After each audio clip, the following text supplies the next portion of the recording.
my mother, a single mother of 2 daughters, a survivor of domestic violence from Mexico, received a notice to appear in immigration. That notice placed our small family into removal proceedings in 26 Federal Plaza, the same building we're in front. We were denied our immigration relief and faced the very real threat of being detained and deported back to danger in Mexico. I came to this country when I was 7 years old, and I did not become a citizen until I was 18 years old. That was an 11-year-long immigration process that shaped every part of my childhood. I remember walking into these immigration court hearings with my mother and my sister, holding my mother's hand and feeling her anxiety and her fear. At such a young age, I understand what it meant to be a threat, a liability, and a burden to this country. That experience stayed with me, and today, when I see families going through this system, single mothers with children, young people alone, I see myself. I know their fear because I have lived it. I have also seen what these families endure in these hearings. Parents asking me to get their child home safely in case something happens to them. Families forced to travel long distances for mandatory hearings, leaving their children unattended or behind with neighbors or pastors or their churches or in their community care. Imagine being separated from your children, not knowing if you will ever see them again. And then there is the reality of health and medical care. People with illnesses, with conditions like diabetes, are being held without access to their medications or treatments. My own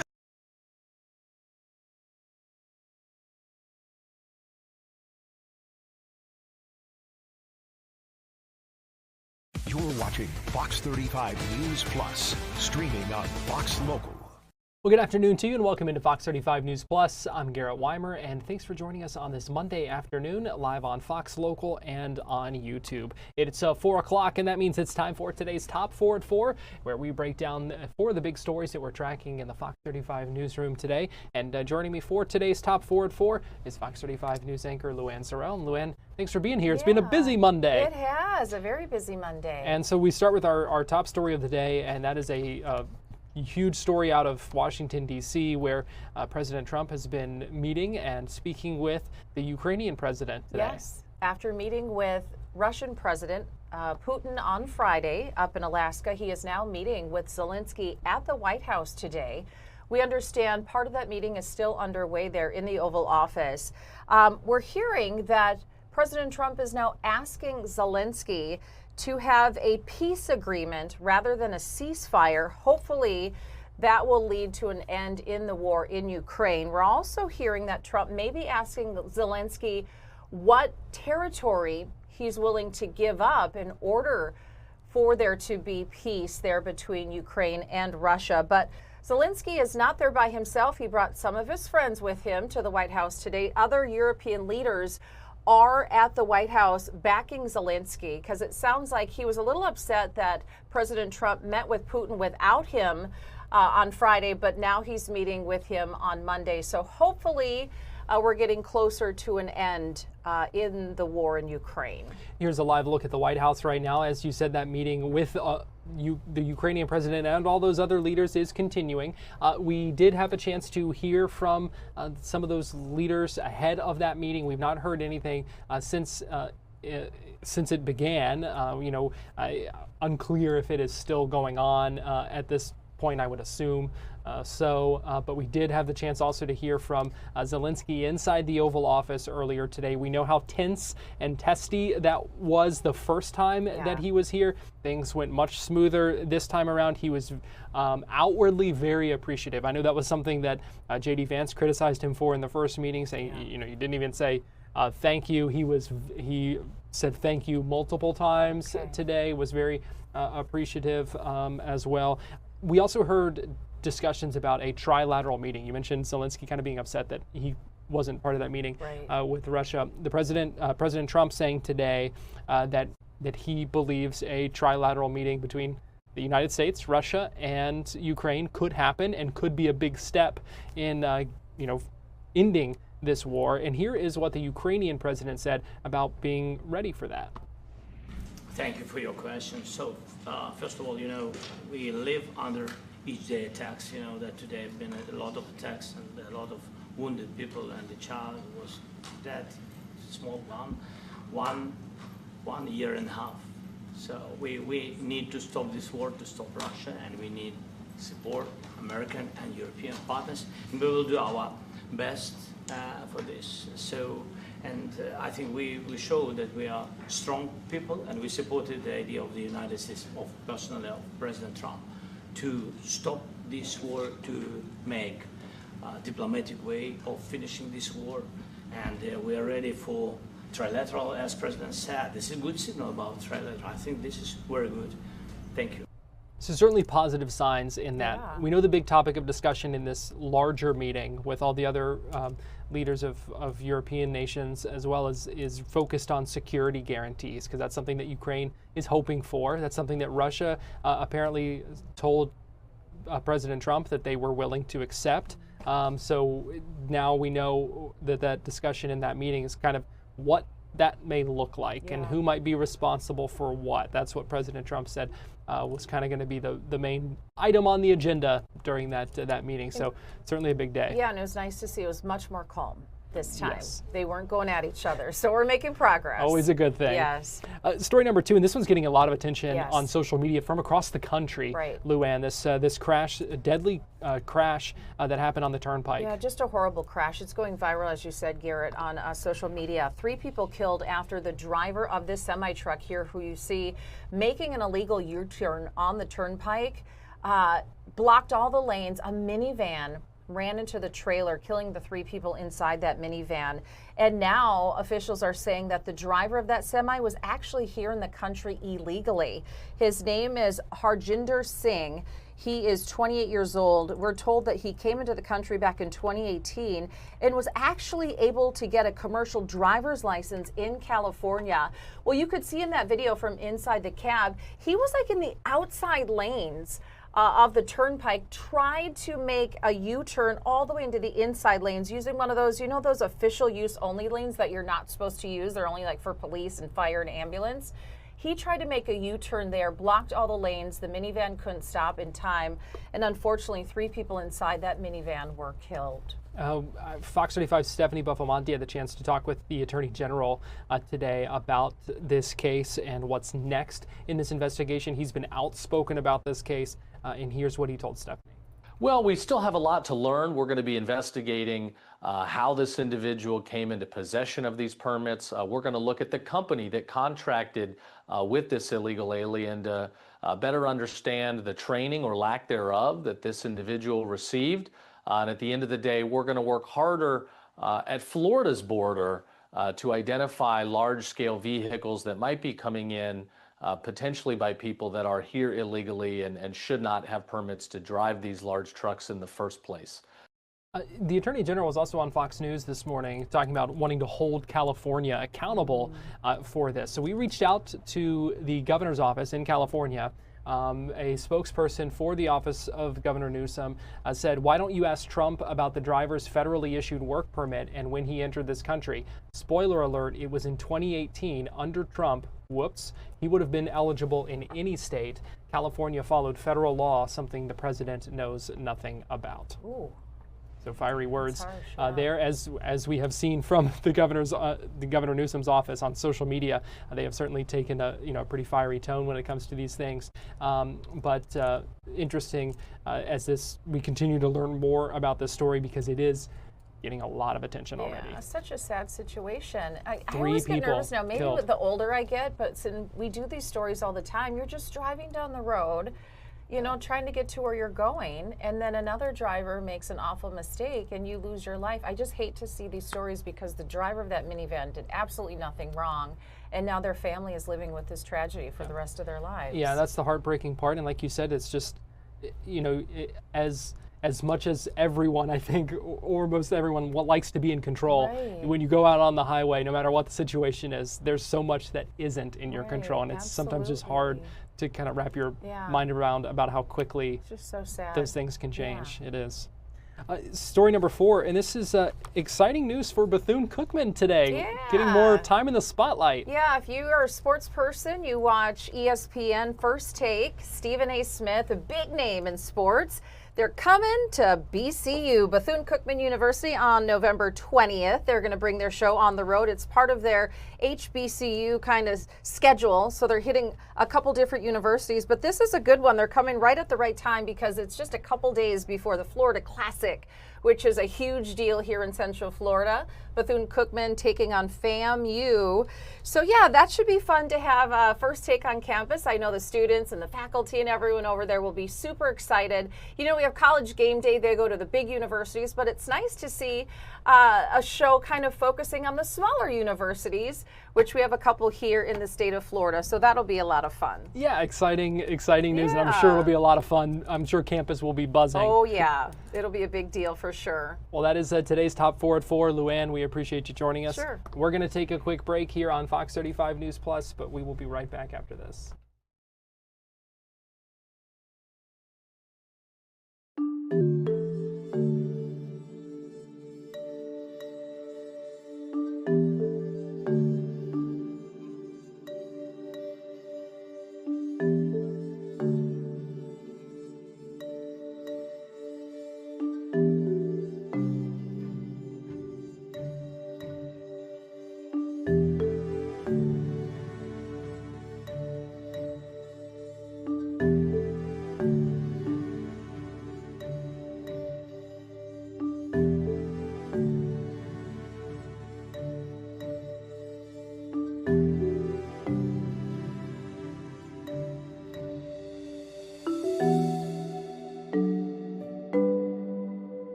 You're watching Fox 35 News Plus, streaming on Fox Local. Welcome back into Fox 35 News Plus, and if you're sitting there doing the math on our Top 4 at 4, yes, you are right. I did forget one of the stories. It is unfortunately one of the bigger stories of the day, but the good thing is we are getting ready to check in with Fox 35 Storm Team meteorologist TJ Springer because our third story of the day is that the east coast of Florida is going to be feeling the impacts from Hurricane Erin. In fact, already is starting to feel some of those impacts when it comes to the surf and the breaking waves. And so let's go ahead and check in with Fox 35 Storm Team meteorologist TJ Springer. And TJ, Erin is still strengthening as a Category 4? Yeah, it's grown a little bit too, Garrett, and the strength has increased. I think it's possible that we could have wind gusts up around Category 5 strength, but at least per the National Hurricane Center, we're not expecting really re-strengthening back into a Category 5, but this is still a major storm. The wind at our latest check-in from the National Hurricane Center up around 140 at that advisory, which was at 2 o'clock. So this certainly is a huge system, and even though thankfully we're not expecting the impacts from a landfall hit along the eastern seaboard, it's still going to bring some indirect impacts, as you were talking about, with the surf and the rip currents. TJ, let me ask you real quick, because we do know that Erin strengthened into a Category 5 over the weekend and then is now Category 4. Is that unusual for it to kind of strengthen, potentially strengthen again to a Category 5 for a second time? We've seen that happen with systems like this, Garrett, where you see them reorganize. They go through what we call an eyewall replacement cycle sometimes, where they'll lose a little bit of their strength, reorganize, and then start to gain strength once again. But I think the big driver was how warm the water is in this portion of the Atlantic, the Western Atlantic, and around the Caribbean. So that's just adding fuel to the fire. I think that's why we've seen the growth and some of that re-strengthening here over the last day or so. Yeah, so kind of walk us through. We do know that those models have certainly continuing to agree that it is going to kind of continue that path and continue that curve. Thankfully, yeah, we're going to have this dip in the jet stream that's coming across the eastern U.S. with the help of the ridge off to our north and east. It's eventually going to lift Erin up to the north, and eventually we'll see it start to turn back to the north and east. But it's going to be dangerously close to the United States, enough to give us really rough surf, the high rip current risk up and down the eastern seaboard, not just here locally across central Florida. But notice it is still going to be a major storm as we head toward our second day of the work week, our Tuesday, and then starting to lose its punch little by little, likely back into a Category 1 hurricane by the start of this upcoming weekend as it starts to work away from the Canadian Maritimes and up into the North Atlantic. But certainly something that's going to be felt. There have been, evacuations already in portions of the Carolinas.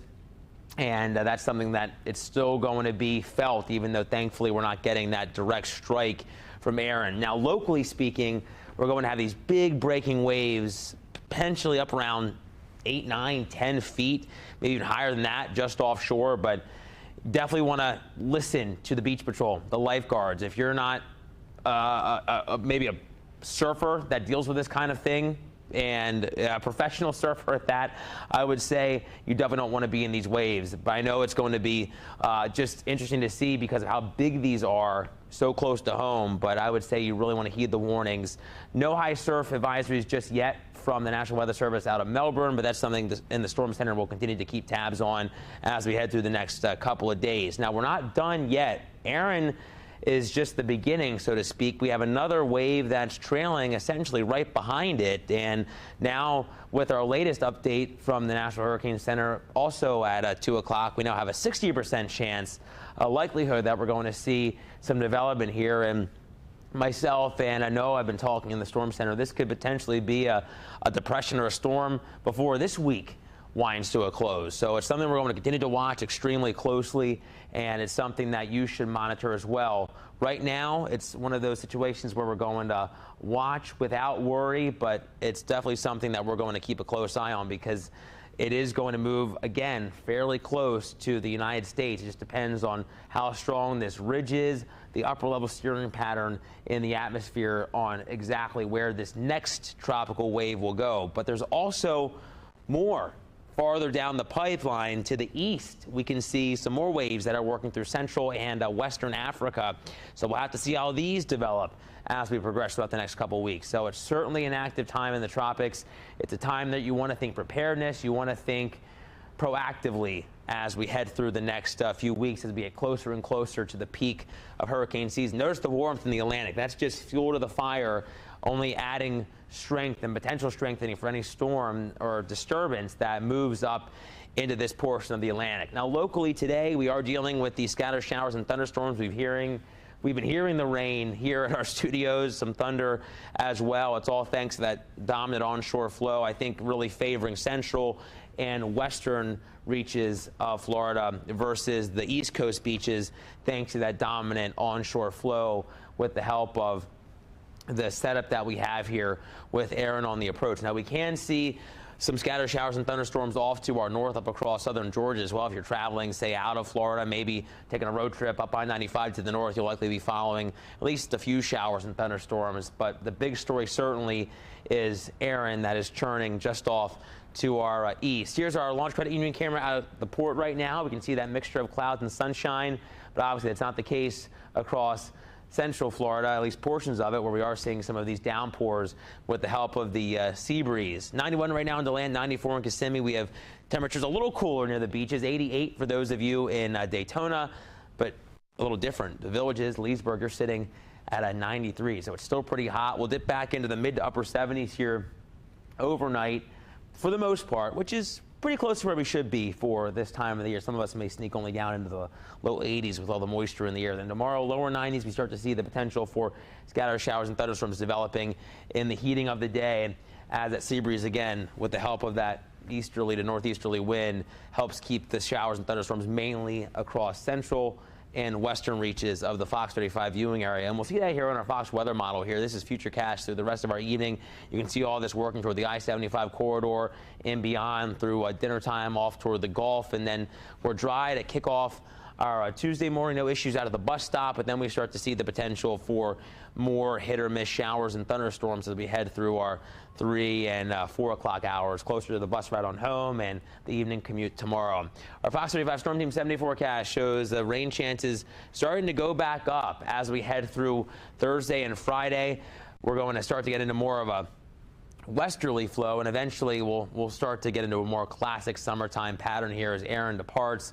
We'll see the moisture start to grip us once again, and it looks like Garrett, fairly normal for this time of the year. Temperatures pretty close to average with daily chances for showers and thunderstorms. All right, Fox 35 Storm Team meteorologist TJ Springer, we appreciate you joining us with that. Thanks, I appreciate it.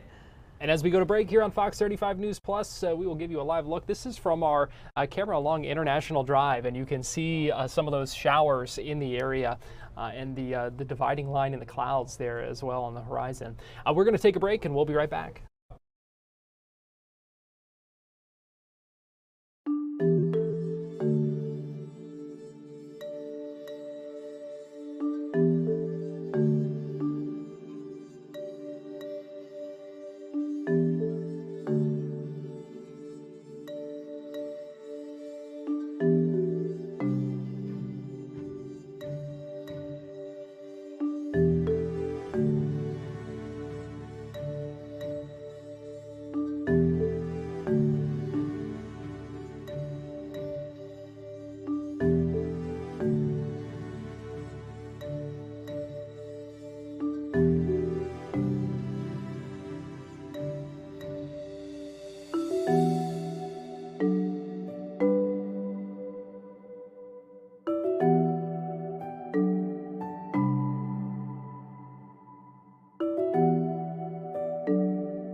You're watching Fox 35 News Plus, streaming on Fox Local.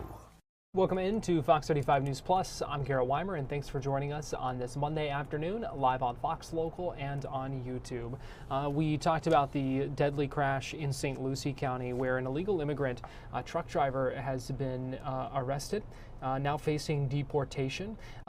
His name is Harjinder Singh. He is charged with 3 counts of vehicular homicide. He has been in the country since 2018. It is believed that he overstayed a work permit and has obtained a commercial driver's license in California, but is now in the country illegally, accused of causing this crash August 12th on Florida's Turnpike in St. Lucie County, that unauthorized U-turn You saw some of that video just a few minutes ago when we were talking about this with LuAnne. I want to play more for you of this conversation Fox 35's Stephanie Buffamonte had with the Attorney General James Othmeyer earlier today. Yeah, this is a really horrific incident. Here you had someone that came into the country illegally. The state of California granted this individual not only a driver's license, but a permit to drive larger tractor trailers and semi-trucks, something that really should require significant training and vetting. That individual, as you've referenced, found his way into Florida, engaged in a very dangerous driving tactic, trying to do a U-turn in the middle of a freeway, and unfortunately took the life of 3 individuals. So again, this is a tragedy, but it shows the dangers of the open border following the Obama and Biden administrations and how it can lead to tragedy in communities across the country. On Florida, on the other hand, under the leadership of Governor DeSantis, we prohibited any IDs from going to illegal aliens several years ago. We prohibited sanctuary communities in this state. So we're certainly going to keep fighting on immigration enforcement. We're going to be investigating this situation to figure out how this individual came into this permit, and we're going to hold him accountable in the court of law and make sure he serves a long time behind bars in Florida. Of course, as you were just talking about, in Florida, a person who is an illegal immigrant cannot get their CDL license. But for Floridians who saw that no matter if that is the rule in place here, they can still be impacted. Obviously, what we saw in this situation, which was very tragic. What would you want to say to Floridians who maybe agree with what we're doing here in Florida and not in California? Well, Floridians, should know that in Florida, we do not allow illegal aliens to have driver's licenses or these CDL licenses. We're certainly at risk as a state because of the open border policies and the sanctuary policies of other states, which is why we're going to fight back. We're going to continue pursuing ways to identify individuals that might be trying to come into this state illegally and jeopardize the safety of Florida families. And we're also going to hold this individual accountable. We will send a message to anyone out there. If you break the law, if you hurt our communities, we are going to prosecute you to the fullest and ensure that you serve as much time as possible behind bars. Just talking about fighting back to try to make sure this doesn't happen again, what does that look like for you? Well, we still have a lot to learn. We're going to be investigating how this individual came into possession of these permits. We're going to look at the company that contracted with this illegal alien to better understand the training or lack thereof that this individual received. And at the end of the day, we're going to work harder at Florida's border to identify large-scale vehicles that might be coming in potentially by people that are here illegally and should not have permits to drive these large trucks in the first place. So Floridians should rest assured we're going to do everything we can to continue enforcing rule of law, to continue helping the Trump administration to detain, deport, and deliver for the American people. This person is convicted. What would be the next steps before deportation? So this individual, this illegal immigrant, has already been charged with vehicular homicide at a minimum. So this individual will serve many years in prison in Florida. I know people are worried about, people getting deported and possibly getting released back in their home countries. Floridians should rest assured that this individual who took the 3 lives will indeed serve time here in Florida before getting handed over to ICE and going back where he came from. Of course, we've seen that video that is out there that, was shared by FHP. Just your reaction to seeing that? Yeah, it's a heartbreaking video. As people drive on the freeway, you see those areas where generally law enforcement and other utility vehicles can, cross over to the other side of the freeway. These are not accessible to the public. It's dangerous to do something like that, especially with high-speed vehicles on both sides of the freeway. So for a large semi-truck to do that was very careless, very dangerous, and watching the high-speed impact that we now know took 3 lives. It's heartbreaking. And that's what the open border crisis has been to this country, is heartbreaking. Every single day here in Florida, we are pulling MS-13 gang members off the streets. We are arresting illegal aliens who have engaged in gruesome sexual abuse, sometimes including minors. We're going after drug cartels. We're going after large-scale fentanyl rings. The open border crisis has led to criminal illegal aliens invading communities across the country. Thank God the Trump administration has shut down the border for once and for all, and now we are enforcing rule of law and bringing back American sovereignty, and people at home should know that Florida will continue leading the way in this regard.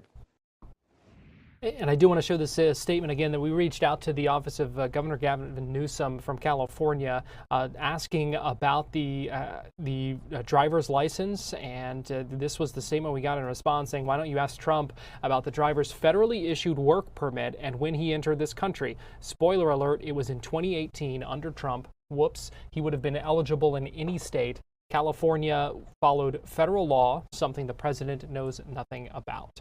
We're going to take a break here on Fox 35 News Plus, but we will be right back.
You're watching Fox 35 News Plus, streaming on Fox Local.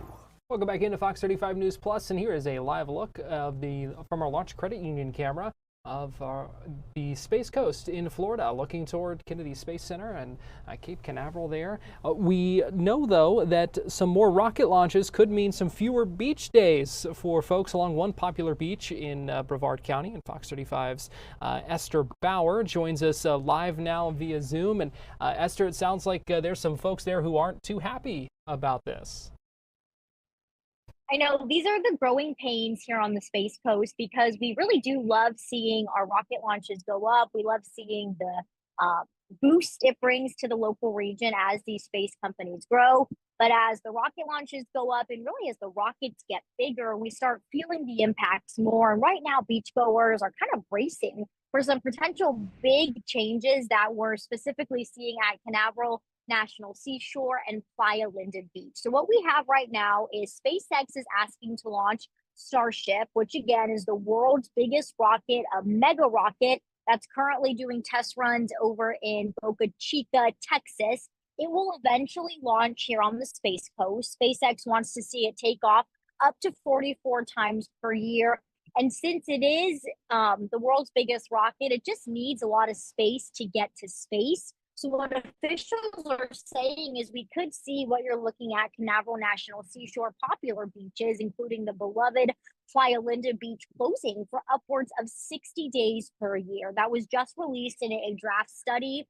And beachgoers, locals, people are not thrilled about it. We're seeing a lot of conversation about this on social media. A change.org petition is also growing with about 2,000 signatures so far. And this was just released recently, so it's really picking up steam fast. And what locals are ultimately saying is this has been a treasured public space for so long. Is there any way we can keep it public and not lose it to space operations? So they're really getting this out there, sounding the alarm now, because as I said, this is a draft statement.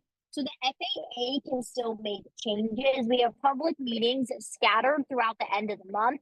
And so we're just seeing a lot of that public feedback coming in online, and people will be taking those concerns at those public meetings. So it's just kind of this balancing game of space growing, but then how that's affecting people as it does. Does that FAA draft say why this area would need to be closed for these launches? Well, it is from a public safety standpoint. When you think about how big Starship is, I know even with us at the press site at Launch Complex 39A, if they do ever launch Starship, media is not going to be allowed to be there. So there is a concern for public safety. However, in that change.org position, they're talking about in Boca Chica, the regulations are about a 2-mile radius where people are still living, working, watching those launches. And what they're seeing is an extension of that, where these regulations would put it at a 3-mile radius. So they think the FAA is kind of overreaching, overextending the safety precautions that would be needed, because we're seeing Starship taking off right now, and they're saying they're doing so closer to people, and there's no closures and restrictions in place. They don't want to see different restrictions put in place here.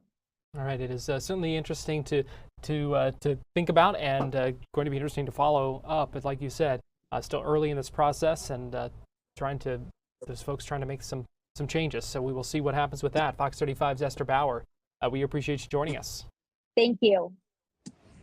Also, following up today on a story out of Flagler County, where we're talking about the Flagler Playhouse Theater. The original venue burned down in 2023, but they are making some changes to make sure that the show can go on. Fox 35's Chris Lindsay joining me live now via Zoom.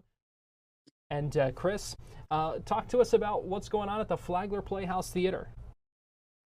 Well, it's been almost 2 years since it first burned out. There's a main building on the property that was the source of that fire. We were there when it first burned down. We were there when they had to eventually demolish it. Also on that property, there was a storage space. They, after doing some planning and some research, have decided to turn the storage space into the new theater. That building you see there was 150 seats. The new one is 50 total seats. So it's going to be a smaller venue than they're accustomed to. They're going to have to make some adjustments as far as the cast size and things like that. But they're ready to get the shows back in full effect. So they had a soft launch earlier this summer, but in September, they're going to be back in action. I would imagine they are excited about that, even with some of the accommodations, like you said, they're going to have to make. They still have to be excited to be able to do this. Certainly, because when this first happened, they had no idea how long it was going to take. I spoke with the president there. You see, her name is Jerry Berry. 2 years was not on their plans, but what happened happened. So they had to adjust. They're very excited. As I mentioned, they had a soft launch where they did a show with a smaller crowd, just kind of testing the water, seeing how things go. They're going to take what they learned from that and move forward. So this is what she calls a pillar of the community. They host events there and things like that. They've had a lot of youth come through the years and graduate through this program. And, you know, it's something that she's very passionate about. It's something that the community is very passionate about. So they're very excited that they can finally get their shows back up. What's the timetable for rebuilding the larger facility? So that larger facility is rebuilt, but it's not completed just yet. It's going to be a few more months before that thing is up and running, but they've made the adjustment that they want to use that as more of an event space. So to have sort of community events, she's talked about having birthday parties, things like that. So what they really want to do is using this as an opportunity that for a rebirth of the program. So yes, it was a terrible, unfortunate event that thankfully no one was hurt in, but now that they can sort of rebrand, refresh, and restart and use this as a space to reach out to the community even more than they already were.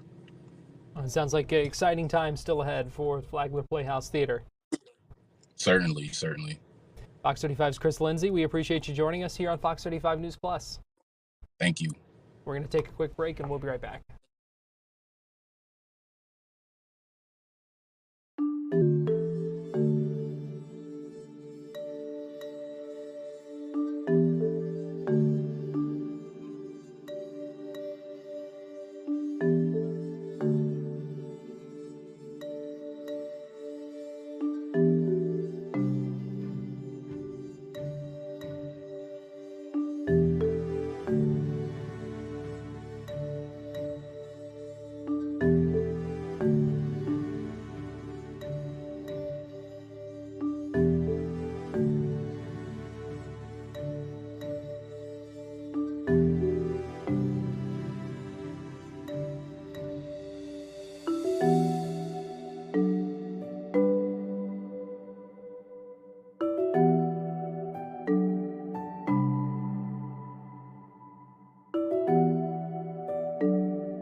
You're watching Fox 35 News Plus, streaming on Fox Local. Welcome back into Fox 35 News Plus. I'm Garrett Wymer, and thanks for joining us on this Monday afternoon, live on Fox Local and on YouTube. Today we heard from an official criticizing the Trump administration's handling of Social Security.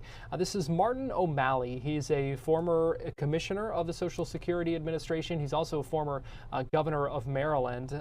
He is advocating against cuts and the privatization of Social Security services. This has been a big topic of conversation lately. 73 million active beneficiaries of Social Security and SNAP. And O'Malley says he's concerned with the nearly 7,000 people who took buyouts, leading to a reported lack of timely answers and resources, he says, to take calls for people searching for their Social Security benefits. Jeopardy. What we've seen is, by admission, 7,000 people have been paid, most of them with our money, to leave the agency. If you were to walk into any field office in America, you'd see 20 open windows with only about 4 or 5 people behind them to serve the customers that are coming in. And the current regime in Washington, the Trump administration, as we saw most recently by their firing of the commissioner of the Bureau of Labor Statistics, when that person put out honest numbers and is now being replaced with a total ideologue who has himself said that Social Security is a Ponzi scheme. We see a a manipulation, a cherry picking of numbers in an effort to mask the truth that they are cutting staff that all of us already paid for, the customer service necessary to access these benefits. They're cutting staff and making it harder and harder and harder for people to do their business with the agency. And even worse, telling a rosy story and trying to pretend that everything's rainbows and unicorns by redefining the common sense terms like the call answered now appears to include anybody that hung up, anybody that listened to the recording and in frustration hung up, anyone who reached a robot, which the Washington Post has reported sends you in a circle of gibberish before dumping your call. So we are in a dire situation at Social Security. This is the toughest moment this agency has faced in its 90-year history, and the pain is all self-inflicted. I truly believe they're trying to wreck this agency so then they can rob it. It is the only agency in America that runs a $2.6 trillion surplus. And like they asked the bank robber when they called him, why do you rob banks? It's because that's where the money is. And so my hope is that enough people are alerted to this.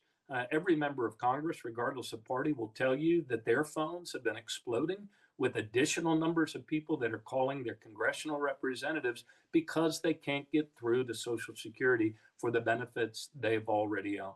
Social Security is a lifeline. For 40% of Americans over 65, it is the only thing that separates them from living in poverty or under a bridge and living in dignity. And these cuts are having a disproportionate impact on people with disabilities. It's not so much what they're cherry picking and posting, it's what they're not sharing. And so I'd like to direct you to things to look at, but they don't share those things. The place has become a bit like the hermit kingdom. Only the happy story gets told. For example, the only service delivery metric that the Biden administration wasn't able to move in a much better direction by the end of the Biden administration was the processing center backlog. This is where literally millions of claims go to get sorted out, given the individual complexity of many of the cases. This is a conceptually simple program, but when it comes to actually getting the right amount to the right person at the right time, there can be some complexities to that. And when you eliminate 10%, 20%, in some offices 50% of their staffing, and continue to keep a heel on their throat to process claims, get stuff off your desk, more and more things get kicked to the processing center backlog. So the processing center backlog is I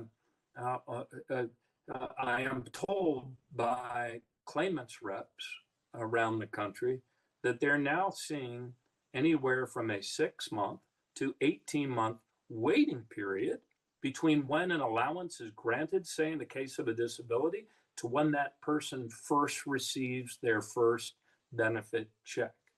You can imagine if somebody's hung in there for what can be a year, sometimes 2 years, plus another 280 days if they appeal it to an administrative law judge, they have exhausted their last wit and their last penny trying to hold on. So that processing center backlog is one that they have not yet come forward with. The other report that used to be shared with Congress every week is the weekly performance report that not only shows, kind of top line metrics, but it also shows, what is pending and where it is pending. So those are two pieces that I know members of Congress have been frustrated that they haven't been able to get from the agency. And the other one is the very basic question of how many human beings are actually still working at Social Security. out of one end of their mouth, they will tell you they applaud themselves for getting rid of 7,000 people, and yet on the other side of their mouth, they won't share the data in terms of what that means for workloads. I can tell you that every member of Congress has seen a huge increase in the numbers of people calling their own congressperson to say, "Hey, help me. I can't get my check. I was granted an allowance a year ago, and I still haven't received my check." So it's these folks are giving performance management a bad name by cherry picking statistics to mask the understaffing. And in some instances, they're changing definitions. Let me give you that, for example. We published what was one of the things that rubbed the most people wrong, month in and month out. And that is people calling the 1-800 number. About 8 million a month would call, and they would often experience hour-long, hour-and-a-half-long wait time. The speed to answer was 42.5 minutes when I walked into the agency at the beginning of 2024. Those men and women, helped by a shift to a new system from Verizon to AWS Connect, got that speed to answer down to 12.8 minutes. But now they've changed even the definition of what it means to answer. And they're not really open or transparent about what that is. They would have you believe that they have never answered the phone more quickly than they do now. But if that were true, why did they rip 1,000 people out of the field offices and quickly assign them to become 1-800 call takers if, in fact, their speed to answer had been reduced to the all-time speediest level ever, as they also tell their teleservice center folks that they're all going to be replaced by robots. So clearly they've changed the definition of answer. Answer would appear to be anytime a person calls and then hangs up after hearing the recording, or calls and gets run around the barn 3 times by a chat bot and then has their call dumped. That's what they call answered. That's what they call served. And so none of it bears any reality to what people are experiencing out there. So the challenge, and I want to say that I've found that the reporting on this by some major outlets, Washington Post, New York Times, Wall Street Journal, CNN, Yahoo Finance, has been outstanding. GovX and others. And it hasn't been easy because you all are left to piece together, from what they're showing us, what the actual reality is. So I'd encourage, I know it's a pain. I know that as a nation, we've seen a hollowing out of newsrooms, but walk into a field office. There's still 1,211 of them. Walk in and experience it for yourself. We're going to take a break and we'll be right back.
watching Fox 35 News Plus, streaming on Fox Local.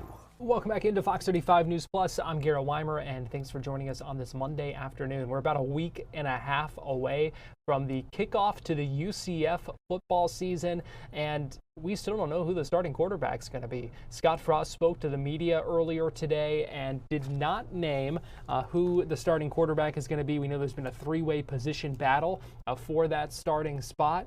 Here is what Scott Frost did have to say at today's press availability. I feel comfortable with multiple guys, so I don't know how soon we'll make that decision, but we're not ready yet. Scott, how do you break up this week? Is this week all game preparation for the opener, or are you still kind of wrapping some things up with fall camp? It's both. We're still working on some things we think we need to improve just in camp mode. School starts today for the guys, which is a big deal to be back in classes, and so they got to balance their schedule a little bit better. But we're also running some of the things that we might run in the first game. So it's kind of a balance the next 2 days of camp mode and game mode. Between his time at Marshall and FAU, Cam Fancher's logged a lot of playing time, a lot of starts. How have you seen him benefit from that throughout camp? Yeah, I think early on, he did the best job of getting in the huddle, having command, making the calls precisely, and helping everybody else get lined up, and that speaks to the experience level. He's just played more ball. The other guys have caught up to a great deal and done a good job with that too, but you could recognize early on that Cam's been in that position before. You expressed confidence in all three quarterbacks. Is it realistic to see them get equal amount of playing time in the first game? Yeah, I think it's probably TBD at this point. I think playing three equally in a game, I don't think you'll get any kind of rhythm with that. So we're going to have to make a hard decision. Playing two is hard. I don't think rotating three is probably something that's very likely.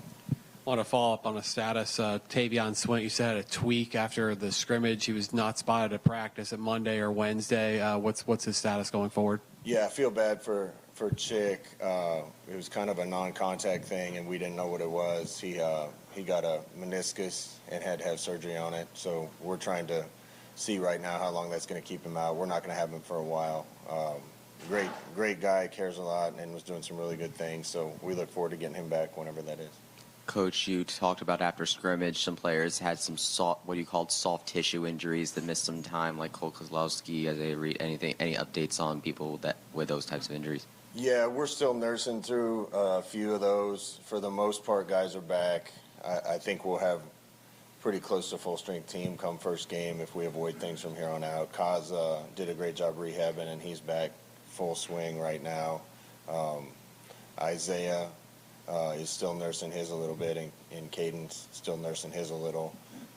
Everybody else is kind of day-to-day things. So we gave them 2 days off, and I think that did a lot to help get the guys' bodies back.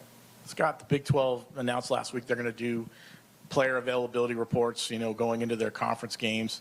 How do you see that kind of impacting anything? How does that change what you do? Having to maybe announce something on Wednesday and then, 90 minutes before kickoff? Well, coaches at multiple levels have these issues. We'll just try to be honest. The hard thing is that's not for anybody except the people losing money on games. But we'll do what the Big 12 tells us to do and try to keep our guys healthy along the way. You spoke a lot in spring about how Ja'Cory Brown had made a lot of improvement since what you saw on tape last season. Just kind of speak of his progress through camp. How's Ja'Cory Brown been doing? Ja'Cory's awesome. He's a leader. He's a great kid. He's really talented. I wish I'd have had him for 3 or 4 years. It'd have been fun to see that development, because watching how much he's grown in 6 or 7 months has been amazing. He's a good player, a good quarterback, and has done a great job in camp. So, like I said, we have a hard decision to make. And Taven Jackson, what kind of camp has he had? Taven's been great. I think it took him just a little longer to get comfortable with scheme, terminology, everything, but man, he can really throw it and spin it, does a good job running. He's had a really good camp too, and created a lot of explosives for us in multiple ways. So all three guys, like I've said, if I only had one of them, I'd feel good about going into the game with that guy. We're going to pick the one that we think gives us our best chance in game one. Recently, you had said that you weren't sure about this team, how it would respond when it faces adversity. As camp's winding down here, what are you sure about in this team? I'm sure we've gotten a lot better, and I'm sure the team is a lot closer knit than it has been. They're starting to learn how to fight for each other. The test is going to be when things aren't going perfect. How do we react to that? And we've had a little bit of adversity in camp. Those have probably been good lessons for us. We're going to hit more during the season, and we got to make sure we respond to it the right way. I don't think you ever really know a lot about someone until you go through some things with them. Usually the biggest test of friendships and characters in this life to me are when things are going real well for you and when things are going real bad for you. What kind of person are you in those situations? And as a friend, if somebody's happy for you when things are going well, they're a real friend. And if they're there for you when things are going bad, you're a real friend. Same goes for teammates. So we got to make sure that the bond that we're starting to nurture here carries us through the good and the bad. Which position group would you say has shown you the most improvement this fall camp?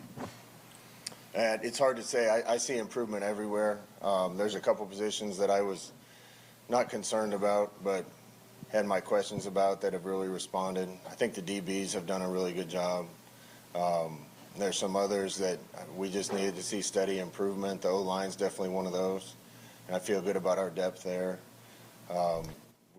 Scott Frost talking about the position battles and the state of the team ahead of the opener next Thursday, not this coming Thursday, but the 28th against Jacksonville State. That's going to do it for us here on Fox 35 News Plus today. Going to go ahead and send things out to Studio A for the start of Fox 35 News at 5, which begins in just seconds right here on Fox Local.